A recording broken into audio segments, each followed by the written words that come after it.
Andy's grown ass about to go to college, and he's still sitting around playing with damn toys. Guess he's gonna be lonely in college. I know a few people in this room right now that are still having that problem. Hey, you shut up, co-host. You just shut up. But they never went to college. They're busy playing with their toys instead of going to college. Now, he's not playing with his toys. They are firmly ensconced in their original packaging and tacked up onto the wall. A few in the safe. Yeah, that guy's a real loser who y'all are talking about. Oh yeah, who could that be? I know. Being with these funny book boys, we made a movie about their toys. Their toys be like, "Help us! We've never seen the light of day." They're totally asphyxiated and long dead. It's like a series of Laura Palmers and Twin Peaks on his wall. Plus, our toys aren't rats. They know better. They know what they'll get. You guys still sing that goddamn song, right? You got a friend in me. I was like, oh yeah, this is definitely a Toy Story movie whenever they kick that goddamn song on. Hey man, you know, Randy Newman, he's sitting pretty. Anytime Pixar is ready to do a new movie, he's like, you got it, boss. Whatever you say. Well, I'm surprised they didn't make his ass into a toy for that movie. I know. Every single one. Well, he's like, well, I guess I could use another Oscar. Well, Randy Newman at this point, when they make another Toy Story movie, he doesn't even have to make another song. They just play that same song. He just sits back and gets a check. I think he's won the same Oscar twice now for that. And Randy Newman like, shit, these toys are earning me more money than I've ever earned in my life. I ain't even writing no songs. I know. His kids are like, Dad, I think I'm too old for toys. You ain't too old for this money. These toys are putting you through college. Now you pick up that Buzz Lightyear and fly it around. And I don't want to ever hear you say nothing bad about Woody again. And shut up, asshole. What'd you say? Nah, man. Look, we sitting up here making fun of this movie, but I have just seen a rare thing. I have seen rarest. One of the rarest things that we ever see in cinema, which is A good Asian driver? No, fuck, man. What I don't know. What does that even mean? I wanted to throw you off and see. A black character. That's not a criminal. a black lead in romantic comedy. No, we have seen 3 movies in a trilogy where all of them are well, I don't know. I'm speaking for myself. All of them are good. The good. All Shit. 3 are excellent. Yeah. Great. They're all near perfect. This, I'm shocked I'm saying. Yeah, put that knife down, man. I'm sorry. There are a certain amount of trilogies that I really enjoy, but I don't know if any of them so consistently keep up the quality as the Toy Story trilogy. I mean, this one is equally as good as the first 2. It may even be the best one. I don't know. Envelope, Yeah, as they would say. I mean, it's every single one is a little more like mature in the way it's written. The animation of each one is a little bit better, keeping up with whatever's current, and yet it never loses the original flavor. I mean, this is Pixar's baby, and they treat it with love. Well, that is the thing. I know with the second one, I was afraid from the commercials where they like keep introducing new toys. I was like, okay, they're doing this for the Burger King, just for the crowd, just for the kids, just to sell more toys. And I was like, damn, this is absolutely a perfect movie. Then with this one, I was like, okay, this is the one where they sell out. No, they really do care. They spend a lot of time perfecting the writing and the animation, and all the jokes hit. And yeah, they elevate it every time to where like this has elements of the first 2, but then it rounds everything off and connects. Now, there's some little Padawans out there, some of you little annoying Star Wars fans who are talking about, well, the greatest trilogy is Star Wars. No, I'm saying that this is better than the original Star Wars trilogy because it is... Ewoks. What? Because of Ewoks. Because that's why the original Star Wars trilogy is not as good as Toy Story. Well, this is consistent. I mean, Star Wars changed directors. They've changed in tone. This is pretty much the same hands in the same movie, and they seem to always do something inventive and get better with every film. So yeah, I cannot think of anything out there that as far as like 3 movies consecutively that is as good as this. You know what's weird is that is that you got 3 movies here that each one has a beginning, middle, and an end, and yet they all tell one big story. Like Yes. usually you have something tell one big story. Somewhere in the middle there's a cliffhanger, and there's no cliffhangers here. But it is all one story. I don't know. I mean, there's no cliffhangers between the movies, but there are points in this film that are so dramatic. No. I don't mean within the film. Oh, Okay, because he thought you were talking about like Woody's holding on to Buzz Lightyear's hand. He's like, I'm your father. We'll be back after this commercial break. Right. I mean, like, as great as Empire Strikes Back is, it does end with like, come back for the next one. And buy the toys. Yeah, exactly. And none of these do that. Oh. Who, me? Okay. I'm just waiting. And too late. Yeah, you're right. No, you know what? This is actually, it's very consistent as far as this is a director that knows how to tell a great story, especially with these characters that they've been using for so long. Where you're thinking, okay, wow, how long has it been? About 10 years? Why should I still give a shit? Over about 10 years. it Was 15 since the first one came 15 out. years? Holy Yeah. shit, yeah. And I think it was 12. Not sure if when the second one came out 12 years ago. To be fair, I don't even think this is John Lasseter directing. It wasn't. No, it it's was a not. new guy directing. Oh, it's a this new song. guy. Yeah. Well, Yeah. But you know what? I mean, under the careful, watchful it's eye. with John Lasseter on his shoulder the whole time. Yeah, going when like, they show- not like that. Do it like this. Yeah, there's a point in the credits they show you the the supervising producers, which is a credit you don't normally see, and it's every major Pixar director. I mean, it's all of them. It's Pete Docter, it's Brad Bird, it's John Lasseter. It's this poor guy directing this film was sitting there with these guys on his shoulder the whole time, like Iago, going, "Nope, do it again." well, you know what? Well, you know what? Which key do I push now? Every director right now who's getting ready to film a trilogy, they should really watch they should watch this series to see how it's done, because I mean this last movie is a great end to just a great series. I mean, Well, this I is- was really shocked that they actually fucking pulled it off for once. I mean, yeah, we witnessed like one of the rarest moments in cinema history where you get a part 3 and it just does not suck. No, and the director of this is a guy named Lee Unkrich. I never heard of him before. You know but what? He probably didn't even really exist. That's just the name of all those guys that they've got together. No, it's an anagram Yeah, it's based like- on 2 letters from each name. I know, like Alan Smithy. Shit, man, too many people here. Just put one name on it. Lee Unkrich. Man, there ain't even that many letters. Just shut Lee Unkrich. No, he's been co-director on some other films, Monsters Inc. and by the way, that's the black version. Apparently, Monsters Inc. No, he did. It's like The Wiz. You got the black version of The Wizard of Oz, and you got the black version of Monsters Inc. Monsters Inc. No, this is he co-directed that. He co-directed Finding Nemo. He co-directed on the last Toy Story movie. So he's had a lot of experience to kind of like hone in his skill on these films, and with this one he has directed alone. And I'm sure that John Lasseter did have his hand up his ass like a puppet. It was directing him the whole time. But my God, hey, you know what? To let the man have the spotlight by himself, and he did an amazing job. John Lasseter's like, "Don't worry about it, cuz you got a friend." Let's not forget, because right now the writers, I doubt they're listening to this, but if they are, they're like, those motherfuckers, we wrote it, bitch. Well, John Lasseter is one of the writers on Is it. he? Okay. And the other guy who wrote it, let me see his name right here, is the Yeah, guy. John Lasseter is the puppet master. Yeah, he wrote it, and another guy who wrote Changed his name to Frank Oz. the guy that wrote what was it, Little Miss Sunshine, a guy named Really? Michael Arndt wrote this with John Lasseter. So. Huh. Well, you know, Well, I it's applaud them. Well, yeah. this is different from the other 2 films in a way. It's certainly darker than the other 2 films, but it almost has to be, because we are talking about like the end of the story for these toys and their relationship with the boy, who the lead character Woody, voiced by Tom Hanks, has been intensely loyal to these whole films. I mean, that's his distinguishing characteristic, is his loyalty to Andy, the kid, except now Andy's leaving for college, so it's like, okay, so what do we do? I mean, what's he going to do with us? Yeah, Woody is kind of the house Negro of all these toys. Well, there's a dark tone right from the get-go to all these things that does get darker and darker as it goes along. Yeah, he's kind of Master like. Andy ain't gonna like this at all. Not at all. I know all these toys want to go to like someplace else. They're like anywhere but this room. They want to go to the attic. They want to go to They jumping on the Underground Railroad. Yeah, they go to like the preschool. Yeah, and Woody's the only one like, Master Andy. He clothes us. He feeds us. Why y'all want to go somewhere else? I don't understand. But and it really does feel like at first like Woody is just whining, man. Like he's just brainwashed, because Andy is 17 years old in this film. And he's on his way to college. I mean, Andy can't stay a kid forever. So these toys, they knew that this day would come where he's not going to be a kid, and they don't know their fate. Are they going to be stowed away? Or what's worse for them, are they going to be like sent off to a dumpster and put in a landfill, or something worse? An important lesson about death, kids. Yeah. Oh, but this being a Pixar movie always works out, or does it? Because these kids, these kids get packed up in a box and shipped away. Now these toys, they get packed up in a box and they get donated, which is not so bad, because that means they're going to get sent someplace where they're going to be played with some more by other kids.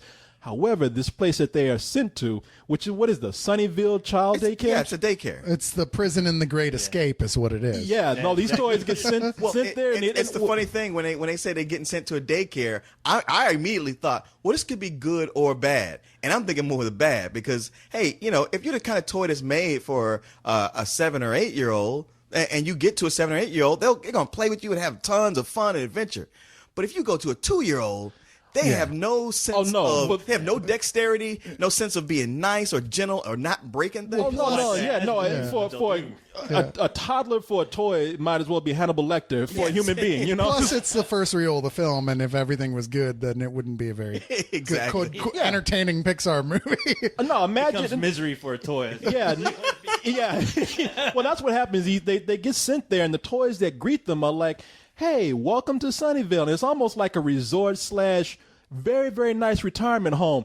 But as things move along, well, the worst thing that happens at first is that these toys get dumped into these toddlers, and that's like dropping a human being in the middle of a gang of angry chimps. I mean, they just start tearing these toys up. But there is a more ominous underside to all this, and I don't want to spoil it because that's where the movie becomes really good. You can see it coming probably, but I don't even want to say who the ominous figure is or anything. Yes, It's but great. if you've seen Copland, I'll give you that as a hint. Well, you know what? You're right. This movie is the prison escape film. Yeah, It's absolutely. very clever as far as it being a kid. Well, the whole middle of it. Yeah, how basically, they do turn it into a prison film. And that's where it appeals to adults on some Yeah. level because there's so many references to classic prison films in here. I mean, there's references to Escape from Alcatraz, there's references to The Great Escape. And, you can appreciate that as a movie lover in and of itself, Yeah. outside of the fact that these characters are so well voiced and there's so much funny stuff going on. I mean, the whole middle of the film is that. It's a great prison escape.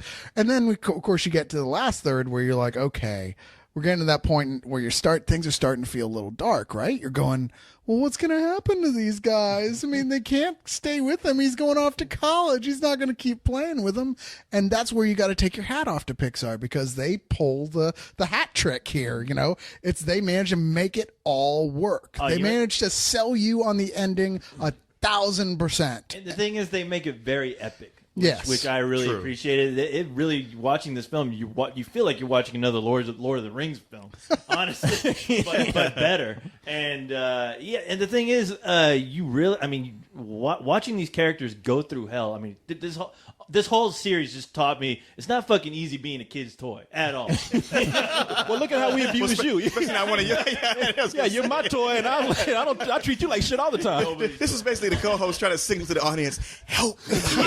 Call the police. Corey's getting a little old to be playing with co-hosts. Get the fuck out of here! I'm in a zoo. No, It's funny. I was worried about the middle just because, it becomes down to the one character turns out to be evil and then they kind of pull an escape. And I was like, well, this is just like Toy Story 2. They're just repeating themselves again. And then just when it feels like it starts to wrap up, it doesn't wrap up. It's like they get in worse danger. And to me, that's when it got really super dark. Yeah, that's you're on the edge of your seat watching this thing. And Corey, you made a mistake of calling them, saying these kids are, you made a mistake of referring to them as kids, but you do feel like that. Like these toys come to life in a way that you think of them as being human beings, especially after 3 movies, but especially all throughout this. It's like you completely forget that they're inanimate objects. It's so great though that you mentioned that they go through. By the time we get to this 3rd movie, we know these characters so well. We've gone. I mean, if you love these movies, you really appreciate how well these characters are fleshed out. I mean, damn, they're toys, man, and they're You end up loving them as much as Andy used to. Well, I know. yeah. I was like, shit, give them to me. Ship them. I take them. Wait a minute. Hey. But no, you really want to try to save these toys and to see them in all this danger because you're right. This is the darkest movie. I mean, and it really is tense. I mean, it gets to a point when they are trying to escape. And you start to think like, all right, it's done. This movie's about to wrap up. No, something else comes up, another dangerous point, and you're just so scared for these characters. And there's one scene in here where not only are you feeling intense, but it was so sad too. Yes, you it knew was. they were going to be okay, but just to see how these characters face their oncoming doom. Final doom. Oh man, I was just kind of like, wow, this is one of the best scenes I've ever seen in a movie all year because they didn't have to speak. There was just a look on their face, and I was just like, fuck. I was waiting for that whole goddamn theater just to bust out crying like bitches. I mean, honestly. Yeah, they kind of got me. It was starting to get me between too, that man. and the Yeah. very end, where it's like, you know what? Normally this would be schmaltzy, but god damn it, that just wasn't yeah. so sentimental. It I was like, a note perfect because it managed to mix the whole, like, growing up themed, well, you can always keep that child inside of you thing going on. And I was like, wow, you hit it. You just, that almost impossible to find string, you plucked it just perfectly. And wow, I don't even know what else to say, but wow, this is a great film. I know we've been talking about a lot of the darker moments in this movie, especially like the being a prison type of film. But I have to admit that the opening of the film really got me as far as just the whole fun idea of playing with your toys, right? The whole idea of adventure, the whole idea of something you want out of a summer movie. These guys managed to do it in the first 10, 15 minutes where I'm like, wow, this is really badass. And you know what? And the thing is, they play up to, I thought that the scene in the beginning also played up to older kids.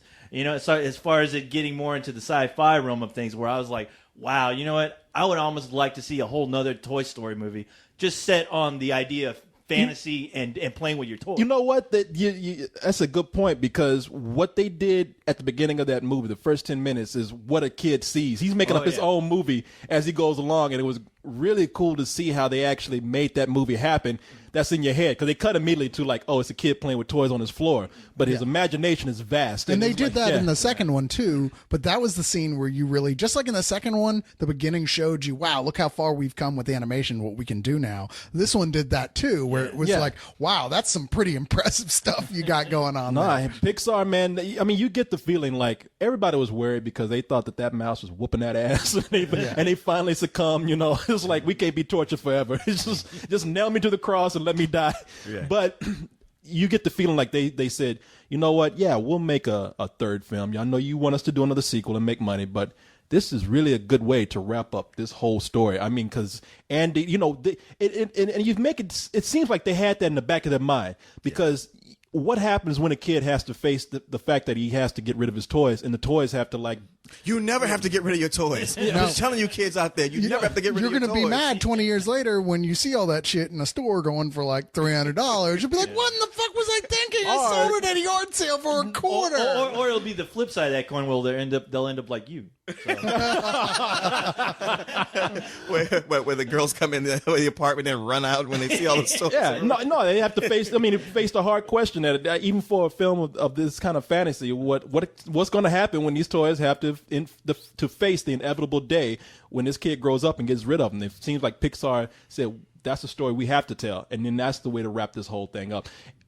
Or this could be a very scary film, because you could throw those toys away. If you look at this film where toys do everything to come back, you might be asleep one night and wake up and there's a toy standing over. What the fuck you give me away for?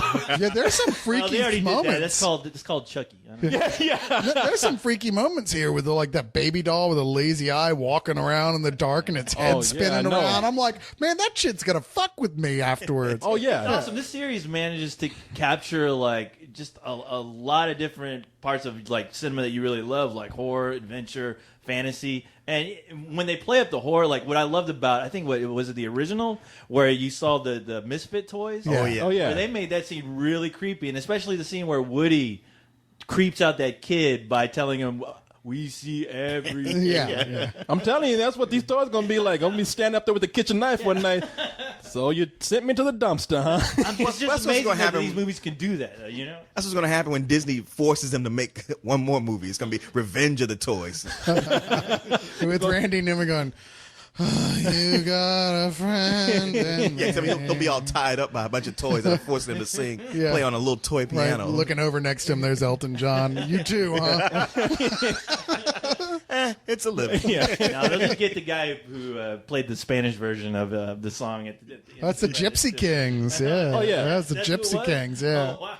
No, I mean, speaking of some of the personalities in this movie, they bring back, the original cast, Tom Hanks and Tim Allen, and I think it's one of the exceptions is that what was the guy that Jim Varney? Jim Varney. I was gonna say, well, you know what I mean, Vern? Yeah. That guy's dead, and they replaced him with somebody else Blake whose Clark. name you don't believe. Yeah. Who actually does a pitch perfect. Yeah, Totally. he does pretty good. I mean, Yeah. Blake Clark is one of those guys where if they say like they're going to replace Jim Varney, I'd be like, with who? Oh, him? Yeah, of yeah, course. totally. Yeah, Don Oh, no, Rickles. so you're telling me he's dead? I didn't Jim, know that. You didn't know You didn't that? know Jim Varney was No. dead? Dude, he died like right Ernest? after the second one. Yeah. What? Yeah. Why do you think that they stopped making the Ernest movies? I'm leaving the Well, you room. think he gained some artistic integrity and stopped making Ernest movies? There was such a big cliff. Ernest Saves Everything collection, all right? There was such a big cliffhanger in the last one. They never wrapped it up. You know, come on. I know he had his own movie in his mind. Ernest Goes to Retirement. You remember that Ernest movie where he got struck by lightning and he starts like shooting lightning bolts from his fingers? He did that for real in front of a bunch of kids and it just killed him. No, don't tell him that. He'll believe that. Still make the Ernest Goes to the Afterlife. Yeah. Yeah, it was Ernest Goes to Hell. Can the directors of Toy Story please make it another Ernest film before I die of shock? Some good voices in Don Rickles returns as Mr. Oh, Potato yeah. Head. There you go. I mean, some of the new people they have in here are Michael Keaton as Ken, Right. Yeah. which I dare say might upset some gay people out there because he's Because he's straight, and we all know he's not straight. well, in the movie he's straight, but every now and then there'll be a toy who'll know he's not straight. They know that Ken's on the DL. Well, not so much that he's not straight, just that he's might be a little bent. He's got his fetishes. Yeah, he's. But Well, they're trying to sell Victim him of as circumstance. Well, there'll be a toy that will look. Circumstance. they're trying real hard to sell him as metrosexual, but I'm sorry. But no, every now and then there'll be a toy that look at him and be like, Corey, because we're all thinking it. That's why. Well, you know, in the middle part, the prison movie, there's that part where, you know, the pig comes out of Barbie's dream shower with his cornhole looking a little violated there. oh, Just saying. hey, now why you gotta do It's a that? family show here. Yeah, hey. Bill is a family show. What I get to change the website rating have you been on? Have you not seen Leon's Family? Being an asshole. Hey, motherfucker, pass the corn. Baby's kids. Yeah, and Ned Beatty as Lotso. Yeah. What's his name? Lots of hugs, lots of loving. Oh, with that Ned Beatty? Lotso bear. I guess he seemed to be a cross between the Snuggles bear and a Care Bear. Because he should have played the pig in this one. He says, squeal now. Go ahead, squeal. But you know what? There's also someone else who I feel, unfortunately, is probably not going to get credited, but that is Buzz Lightyear's Mexican version of himself in the film. Was that you? That was me. You wish it was you. which I'm like, wow, we're finding. It's a spoiler. I don't want to spoil it. You probably guess it, but you find out that Buzz Lightyear's real nationality. I I don't know. But I will man. give you. I will give you this. I think Arizona's probably going to edit a good 20 minutes out of this film. Oh, that'd be the next movie. They're trying to, because if they were in Arizona, they never would have made it. They would have ended up back in Mexico, and Woody would have been like, "I'm not even from here. Why not I see my hanging out with There'll you?" be a lot of protesters at the Arizona opening. Of this. You and your damn Mexican parts. Shit, I was made in China, motherfucker. Buzz will be like, let's play Alamo, Woody. Nah, man. You know what? I don't want to bring up some bad things in this movie, but there were a couple of things in here that made me say, man, you know what? For a Pixar movie, I expected them to not really do this, and I felt like it. They stooped down to the standard of the average CG animated film.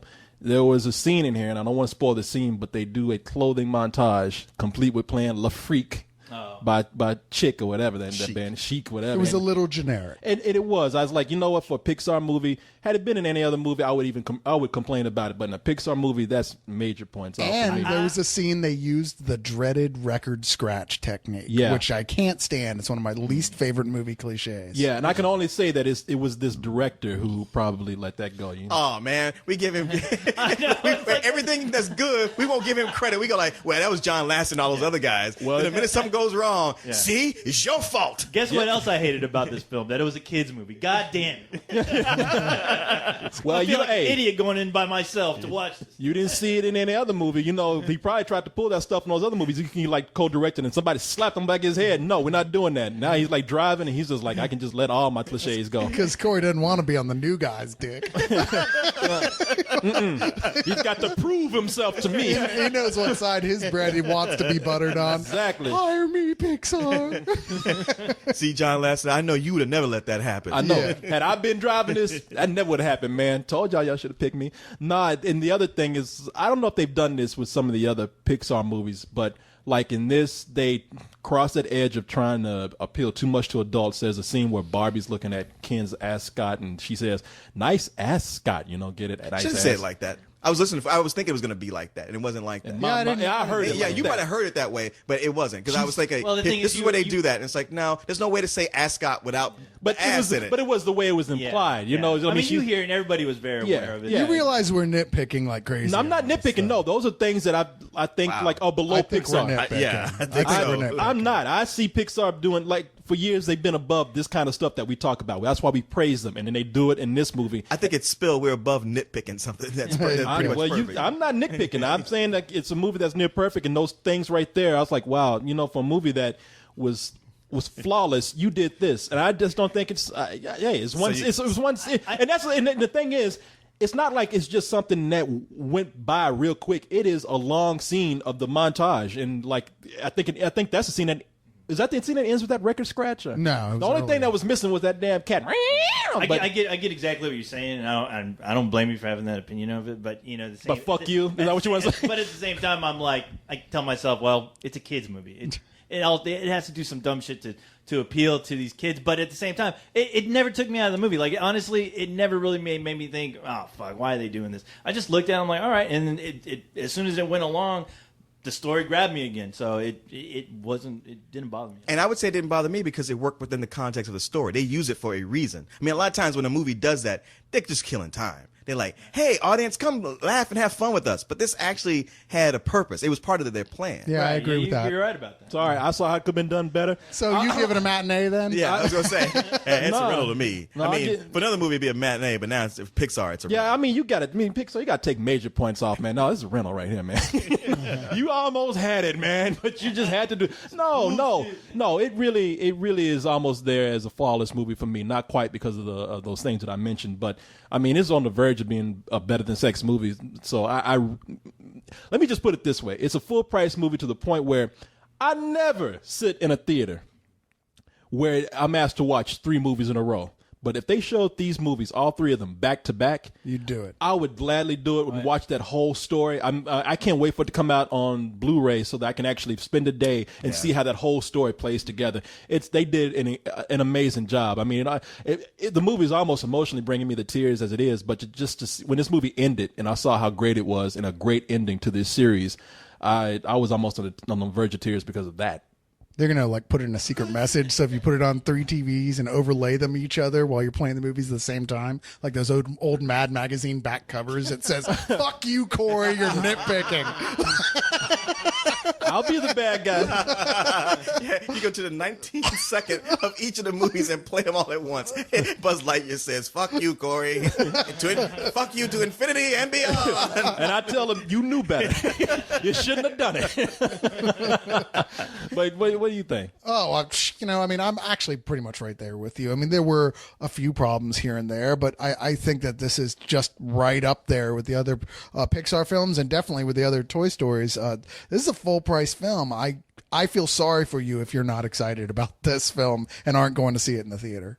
Yeah, I remember back in 1999 when Corey and I saw the Toy Story 2, and I looked at you when it was done, and I said, like, this right here, these Buzz and Woody, these are the action stars. This is the best action movie I've seen. Oh, you did say that. all year, and I'm tempted to say that again this year with this movie. I thought this was an absolutely full price movie until it got to the end, and then it moved up to Better Than Sex. He's looking at you like, what the hell are you doing? Don't we usually have sound effects or something when it goes better than sex? Yes, you did. You know, Is that all in post? You reversed it. That's the fuck you sound effect. Oh, is it? Okay. I thought you farted last time. No, that's the applause. that I they don't give know. there. Make some Mexican celebration noises over there or something. Carlos. We'll get those Brazilian horns that everyone's hating right now. All right. You know what? I have to admit, the movie really blew me away. It was a lot better than I'd ever had expected. Honestly, because I was like, well, I hope they reintroduce me to these characters because it's been so goddamn long, I just can't remember. But once you get situated with the characters again, you remember exactly who they are and why you like them. And yeah, this movie it takes itself to a big epic film that I love, and I have to give it Better Than Sex, only because honestly, I think this is my favorite one out of the series, to be honest. Well, you know, even I think is by far the funniest out of all of them. And it's so weird that while even those dark moments are going on, they still managed to fit some humor in there where you're laughing. They fit humor, and on top of that, they even introduce you to a whole group of new characters. True. That are really memorable. A lot honestly. of new Yeah. characters. Yeah. It's quite the trick that they pull off. And like I said, really the biggest, most amazing thing about this is that after 3 films, they bring you around where you feel like, wow, you're sitting there at the end. That was the perfect and only way you could have ended this. Yeah. There's even a cool cameo, by the way.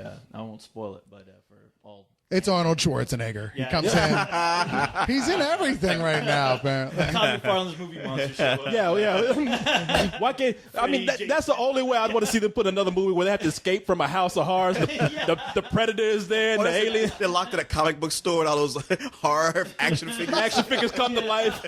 Yeah, but they'd all Frankenstein. be lovable, so that's lame. I don't still want wanna to see the that. Thing horror movie characters get brought to life. I want to. Terminator skeleton. I want to see what the predator toy is like, making a skull out of Woody's head, you know, as a trophy. I want to see where they get locked in the real doll factory.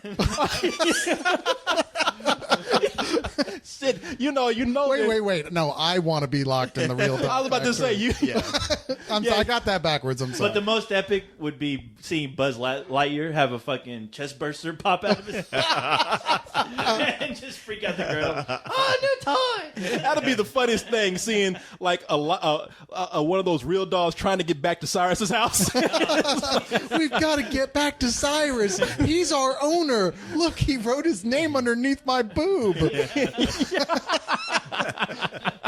Yeah, why can't they get trapped in a house full of like those brat toys? They throw a black light lamp on him. It's like he wrote a lot more than that.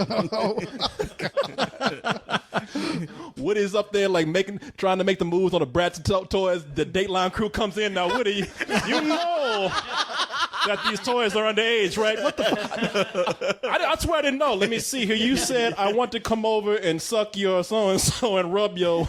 Yeah, I'm just hanging out. I got my Buzz on, my Woody on. Yeah, there was a lot of toys playing on my computer. I don't know which one it was.